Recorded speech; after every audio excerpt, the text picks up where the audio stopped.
Hi, welcome to Teen Book Bites. My name is Loren, and I will be your host this afternoon.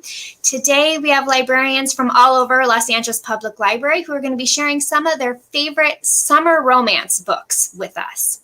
All the books that you hear about today are available through the library, either digitally or physically through the library catalog, and available to pick up at one of our branches.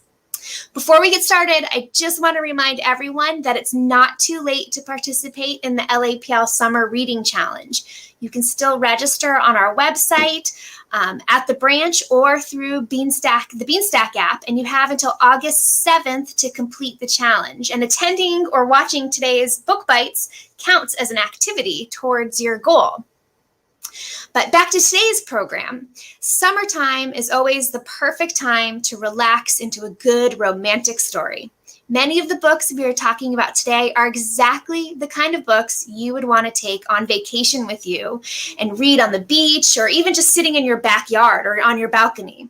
There are so many great teen summer romance books, and we can't wait to share some of them with you. First up, we have Emily from the Palms Rancho branch. Hello. Hi. I'm going to be talking about The Music of What Happens First by Bill Konigsberg. And yes, it's over here as well. Max and Jordan, the two main characters of this book, are total opposites. So Max is very outgoing, loves sports. He's very comfortable with himself. He's super chill, as he says. Jordan, very opposite, writes poetry, hates sports, would rather just stay home than go out with friends. And the two are brought together by chance when Max sees Jordan and his mom struggling to keep their new food truck business going.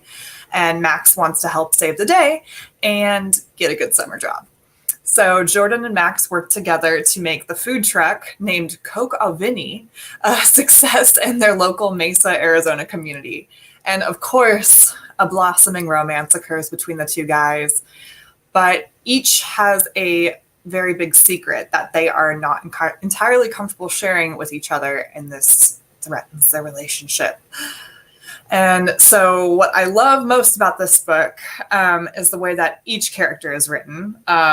Not only Max and Jordan, but their friends, their moms, and more. Each have really, really funny dialogue and are really well constructed.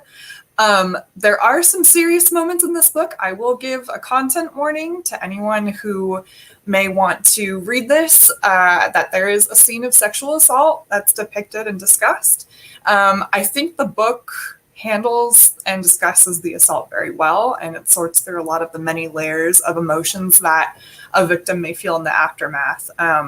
So overall, it's a beautiful book, a beautiful summer romance about two guys who fall in love food, and all through extremely high temperatures in Arizona during the summer. So that is The Music of What Happens by Bill Konigsberg.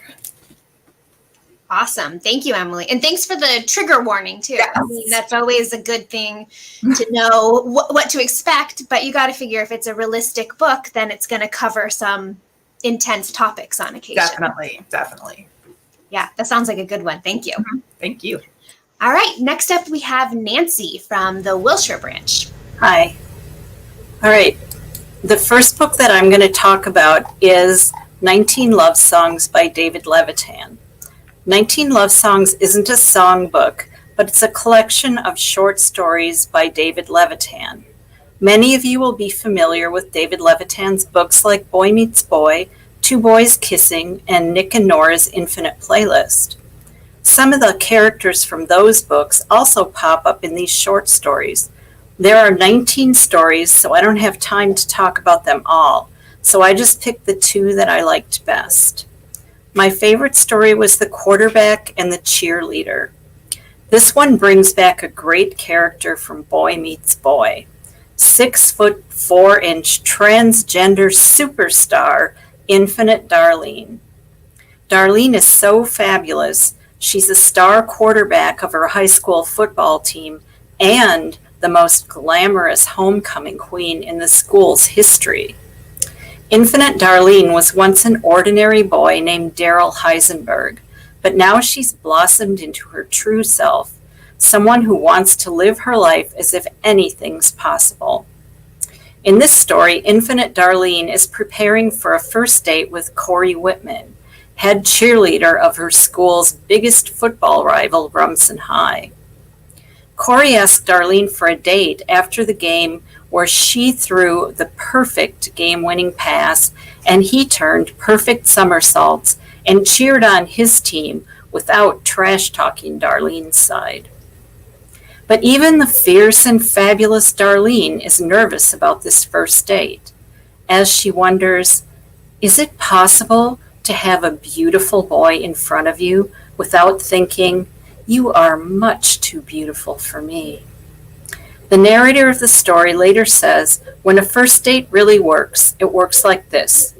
You feel the thrill of opening to the first page of a book, and you know, instinctively you know, it's going to be a very long book.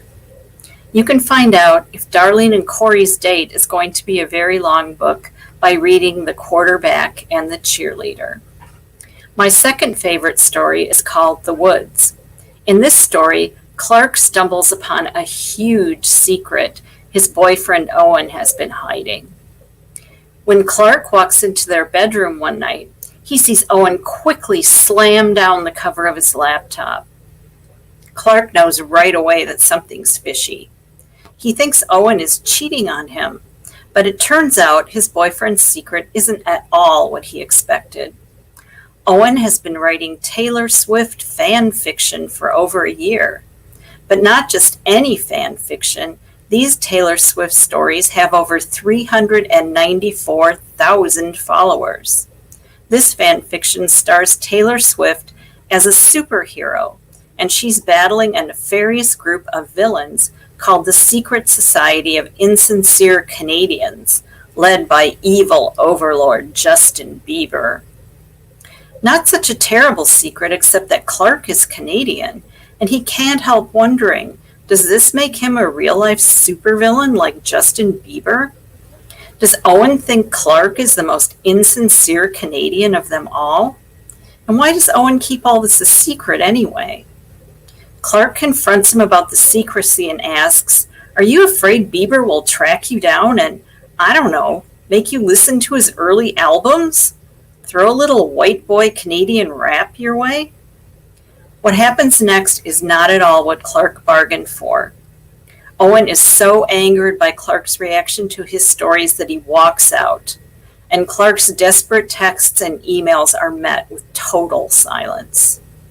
To find out if their relationship can survive, or if Bieber will vanquish Taylor Swift and ruin Clark and Owen's happy home in the process, read The Woods.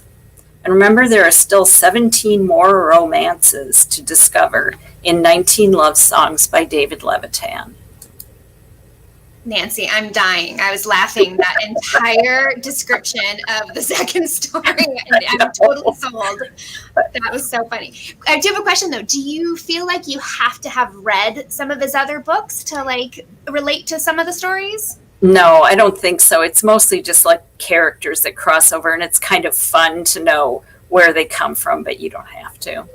Awesome. Well, thank you so much. That was great. All right. Next, we have Cathy from the Los Feliz branch. Hi. My book here is When Dimple Met Rishi, and this book is the basis of the Netflix series Mismatched. Dimple Shaw got into her dream college, Stanford. However, there's a summer camp that she wants to attend, having to do with computers and tech. She needs a way to convince her parents to let her go. Dimple's mother is more concerned with Dimple finding the IIH, also known as the ideal Indian husband. Rishi Patel, the male love interest in this story, is the exact opposite of Dimple and her unsentimental and modern ways. He's a traditionalist, and he counts on his parents to help find him the perfect wife. Rishi's parents and Dimple's parents are, they know each other very well, and they want to get the kids together. So what they do is they arranged for the kids to go to this summer camp at a local San Francisco university. What could possibly go wrong? It starts with Rishi encountering an unsuspecting Dimple on campus, where she flings an iced drink at him when he jokingly suggests that they are going to be married soon. Who is this stalker, thinks Dimple. From there, the plot bumps along with misunderstandings and miscues until the two get to know each other during the final Big Tech Challenge.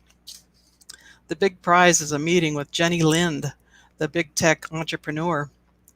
The romance is in full bloom, but when Rishi and Dimple lose to an undeserving legacy student, Dimple decides to sever the relationship. She figures she should focus more on her work because that's her number one priority. In the meantime, Rishi is angry that Dimple earlier sent his hobby, comic art work, to a well-known art teacher for a critique, and he was just trying to learn how to become an engineer, which his parents wanted him to become. So he didn't want many complications. Can Dimple and Rishi navigate true love? I think you'll enjoy this light and frothy read. So yeah, I'm all for it. Thank you, Cathy. That does sound like a really just sort of fun read, like not to don't have to think too hard. You can just enjoy it and like no trigger warnings, nothing. Just see how it all plays out. Yes, indeed. Sometimes those are the best ones. I mean, especially when you just need to sort of tune out everything else. Go to the beach, go to the pool. That's what it's for. Well, thank you very much. My pleasure. And now we've got another Emily. This one is from the North Hollywood branch. Welcome, Emily. Hi. So today I am going to talk about Bloom by Kevin Panetta. This is actually a graphic novel, so it's a little different than the others, but some of the aspects did remind me of the book that the other Emily described. So Ari just finished high school and he wants to move to Baltimore with his friends and bandmates, try to make it in the music industry. However, his parents need him to help out at their family's Greek bakery. Ari thinks that if he can find and train a replacement for himself, his parents will let him leave and pursue his passions. Hector just finished his first year at culinary school, but has to return to the same seaside town after his grandmother's death to take care of her estate. He answers the ad for the bakery, and soon Hector and Ari are working side by side, making delicious food. As they do, their relationship grows. Ari starts to remember why he loved baking in the first place.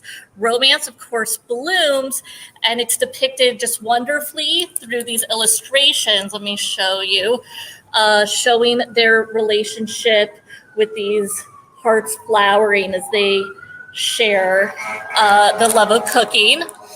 Ari falls in love with Hector and baking again. It's also a great coming of age story because Ari deals with having to figure out what's most important to him. He starts drifting away from his old high school friendships. There's ups and downs, but ultimately it's a really sweet story about finding yourself and finding love. All the illustrations are done in this just beautiful blue hue that just makes you want to sit on a pier in New England eating sourdough rolls and falling in love. And if you're really inspired, there's even a recipe in the back for the bakery's famous sourdough rolls. So it's just beautiful and atmospheric and quite a sweet love story. Thank you, Emily. I'm so glad you showed some of the artwork because I thought the artwork in that one is just spectacular. It's so pretty. It's so pretty, and it really just makes you hungry and just want to go to the beach. And yeah, I would want to live in that seaside town for sure. Between this and Emily's book, I'm like, maybe we need to put together a book list of boys falling in love and food. Like, yeah, for sure. Well, thank you so much, Emily, Thank for you. sharing that. Now we have Camille, who is from the Ben Franklin branch. Hi, Loren. The book I wanted to share today was Happily Ever Afters. It's by Elise Bryant. It's about a girl named Tessa Johnson, who is a romance writer. Writing is what she does. A writer is who she is. It's an indelible part of her identity. But when Tessa transfers to a new school, this prestigious art school called Chrysalis, she suddenly finds herself without her words. She has more than just a simple writer's block. And her best friend Caroline decides that they need to launch Operation Tessa's Happily Ever After. She's convinced that all Tessa needs is some inspiration, or in other words, Tessa's own true love story. She just needs to find her own passionate, all-encompassing romance to get her romance writing gears turning again. After all, she may be a romance writer, but she has yet to experience her first kiss. And then all she has to do to get the guy, and the guy in this case is her classmate Nico, who is in the art of the novel class with her. And Caroline thinks all she has to do is follow some romantic tropes, like be clumsy. Clumsiness is key. Spill something on him or pretend to swoon and fall in his direction so he can catch you. Or get caught in the rain together, or ride a Ferris wheel together, or make him jealous, maybe with a love triangle possibility. And then have a big dramatic speech declaring your love with signs. And Caroline's insane plan for Tessa seems to be working as sparks fly between her and Nico. There are just a couple of problems. Namely, Nico already has a girlfriend. Will Tessa be able to get her own love story only by ending someone else's love story first? Or, to make things even more complicated, Tessa can't seem to get her mind off of her neighbor Sam, who is kind. He treats her disabled brother with normalcy, with thoughtfulness, and he's also a great baker. His culinary creations always taste like magic, and he never fails to bring a sweet treat for Tessa. But is this part of her love triangle trope, or is Tessa genuinely developing feelings for him? Is all this romance experience enough to get her writing again? Find out if Tessa gets her happily ever after in this rom-com Happily Ever Afters.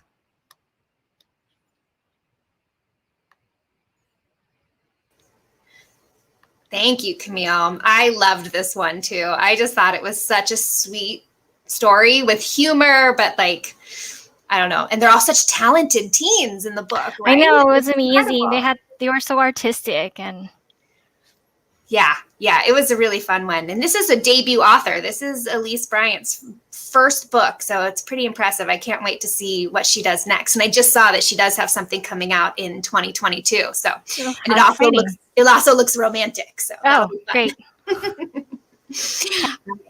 Thank you. So next we go back to Emily from Palms Rancho for her second selection. Hello. All right. So this one's much lighter this time.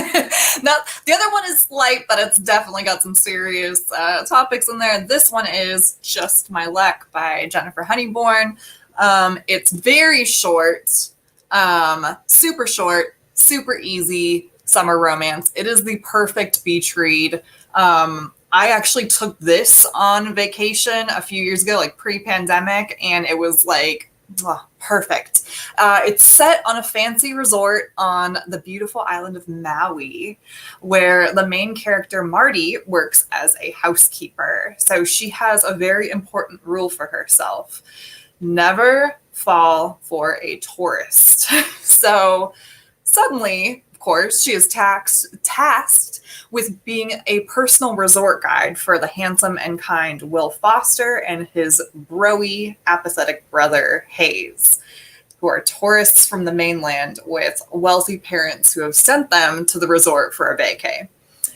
Against her rules, Marty begins to fall for Will. Oh, surprise. And Will falls for her. But will their romance last when Will and his brother eventually have to leave? So, of course, there are more layers to the romance than just this. Marty has like a lot of insecurity because Will comes from a very rich family, and both Marty and Will have issues with their parents. And Hayes always seems to just ruin everything. So all in all, this is a very, very light romance. It's short, and it will leave you feeling like you're chilling in Maui. And it reminds me of, it gives me like Blue Crush vibes. If anyone has seen the movie Blue Crush from the early 2000s with Kate Bosworth, it's exactly like that, but without the huge focus on surfing. There is some surfing in this book, so it does give you that. It's just not focused on Kate Bosworth surfing, but it's same kind of premise. But yeah, it's great. I love it. Thank you, Emily. It's like the moment you say her one rule is not to fall for a tourist, like immediately you know that's exactly. Of course. On page 1, I'm like, oh, she falls for the tourist, doesn't she? It's super easy. It's very chill read. You know, it's you kind of know what's coming, but it's super light and it's just really enjoyable. Everything's really fun in this book. Perfect summertime read then, definitely. All right, so our last title for today comes from Nancy from Wilshire again. The second book that I'm talking about is Like a Love Story, and this one is a little bit more serious than some of the other books, but I think it's good to have a balance between the fun and the more serious. Like a Love Story is by Abdi Nazemian. Sorry, kind of a hard name for me to say anyway. And it's a romance that takes place in the gay community of New York City in 1989. Tragically, at that time, gay love was very much linked to death.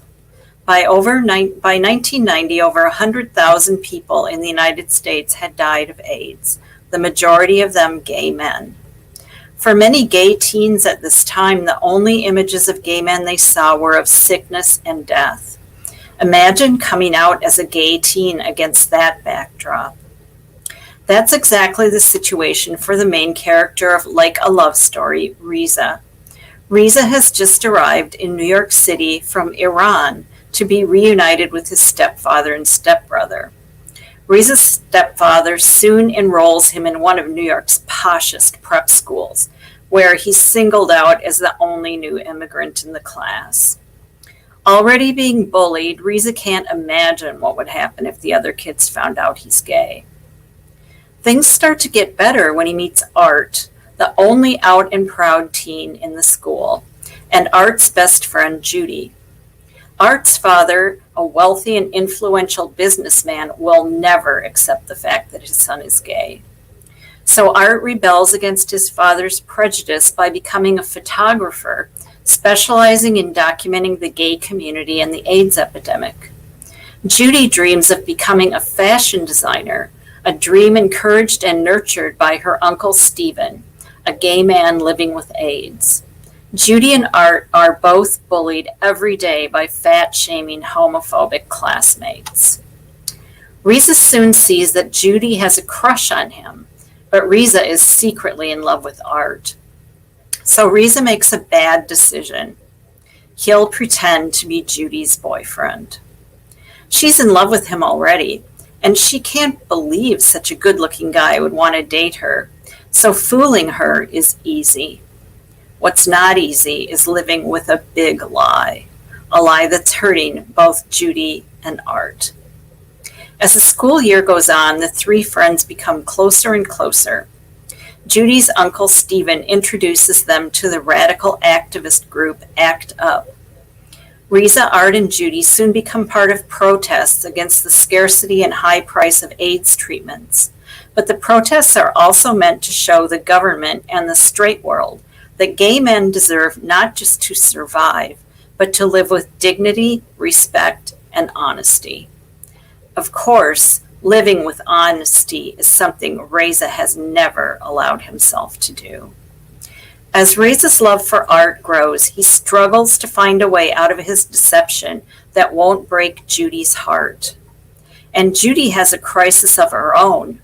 She must face the fact that Uncle Stephen's health is declining and that soon the one person she could always count on might be gone forever. Like a Love Story also paints a vibrant portrait of gay culture at a time when the community was facing one of its darkest chapters. Music is a vital part of Like a Love Story, especially the music of Madonna. Madonna celebrated the beauty, artistry, and creativity of gay culture at a time when the community needed love, compassion, and respect more than ever. This aspect of the 1980s was so important to author Abdi Nazemian that he created a great Spotify playlist for readers to listen to as they read Like a Love Story. Let the music transport you to New York City in 1989 and find out how the love triangle of Riza, Art, and Judy ends up. Thank you, Nancy. I know they can't all be fluff. You gotta read some good, some intense romance. And, I mean, set in the 80s in New York, and it has a soundtrack. I know. I thought that was a really interesting idea to make a playlist for a book. So I thought that, and the music's great. Oh, you did you listen to the Spotify when you read it? Oh, I love that. That's great. Well, thank you so much for sharing that. And thank you all of the librarians today for sharing some amazing summer romance books. And of course, if anybody wants more, you can always check out our website, lapl.org, especially on the teen web for other book recommendations. We got lots of book lists posted up there. And please join us again next month. Teen Book Bites will be on Monday, August 30th at 3 p.m. And we'll be sharing some of our favorite mysteries with you.